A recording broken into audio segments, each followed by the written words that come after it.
ابراہیم کو یاد کرو گے تو تمہیں ایک بات یاد آئے گی. پتہ کیا ابراہیم سے کیا کہا؟ اٹھ چل اس سرزمین کی طرف جو میں تجھے دکھاؤں گا.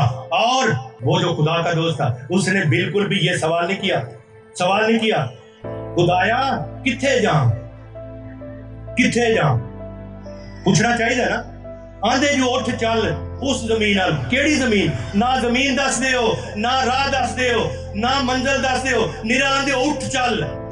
ابراہیم یہ سوال نہیں کرتا، اور یہی تو اس کے ایمان کی انتہا ہے. میں آپ کو بتاؤں، رب کے سوال نہیں کیتا، بس او دے سوال دا جواب بھی نہیں دیتا، چپ کر کے کی کیتا ہے؟ اٹھ چل. اٹھ کے چل دیا. کدھر جانا ہے؟ سوال نہیں. ابراہیم گریٹنس یہ ہے، اس نے کہا چل بس چل. خدا نے کہا چل بس چل. کدھر؟ میں دکھاؤں گا، تو چلنا ہے تجھے بس. اور اس نے کہا خدایا میرے گھر کا مالک میرا نوکر ہے. ہاں میرے گھر میں کوئی بچہ نہیں میرا، اور میرا وارث میرا نوکر ہو جائے گا. تو کی مینوں دینا؟ بڑا سخت جملہ ہے. خدایا کی مینوں دینا؟ اوتھے خدا نو بھی بہت جوش کے ساتھ کہہ رہا ہے ابراہیم میرے دوست سنو، یہ آسمان کے ستارے گن سکتے ہو؟ گنو. زمین کے ریت کے ذرے گن سکتے ہو؟ گنو.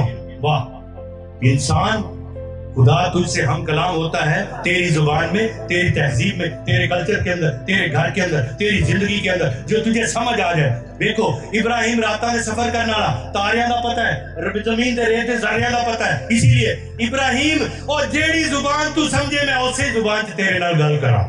جو زبان تم سمجھو میں اسی میں آپ سے بات کروں. اس لیے کیا کہا؟ میں ریت کے ذرے اور زمان کے ستارے، یعنی میں کثرت کا خدا ہوں. کیا ہوں؟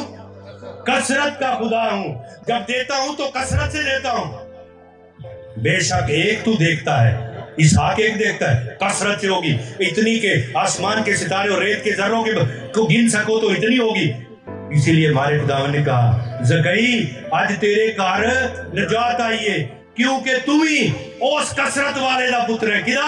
اس کثرت والے کا. آج تیرے گھر میں نجات آئی ہے اور زندگی آئی ہے، بھوکی نہیں، کثرت سے.